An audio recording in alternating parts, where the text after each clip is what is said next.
અરવલ્લીથી સમાચાર અરવલ્લીમાં લાલજી ભગત સફાઈ કામદારોના પડતર પ્રશ્નોને લઈને માલપુરથી દિલ્હી દંડવત યાત્રા કરી રહ્યા છે ત્યારે લાલજી ભગતના પત્નીએ અન્નજળનો ત્યાગ કર્યો છે। સફાઈ કામદારોના પડતર પ્રશ્નોને લઈને અન્નજળનો ત્યાગ કરવામાં આવ્યો છે। પોલીસ દ્વારા લાલજી ભગતના પત્નીની અટકાયત કરવામાં આવી ત્યારે ન્યાય નહીં મળતા તેઓ આગામી દિવસોમાં ગાંધીનગર ખાતે અન્નજળ અને આત્મવિલોપનની તેમને ચીમકી પણ ઉચ્ચારી છે।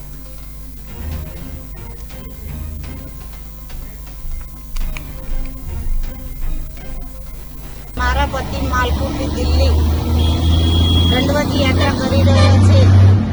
ગુજરાતના સફાઈ કામદારોના પ્રાણ પ્રશ્ન લઈ અને નીકળ્યા છે। આજે 41 દિવસ થયા છે, પરંતુ આ સરકારે એક દિવસ પણ નોંધ લેવામાં નથી આવી, એટલે મેં અન્ન પાણીનો ત્યાગ કર્યો છે। જો અમારા સફાઈ કામદારોનો યોગ્ય ન્યાય નહીં મળે તો હું ગાંધીનગર જઈ અને અન્ન પાણીનો ત્યાગ કરે છે, આત્માવિલોપન કરવા હું પણ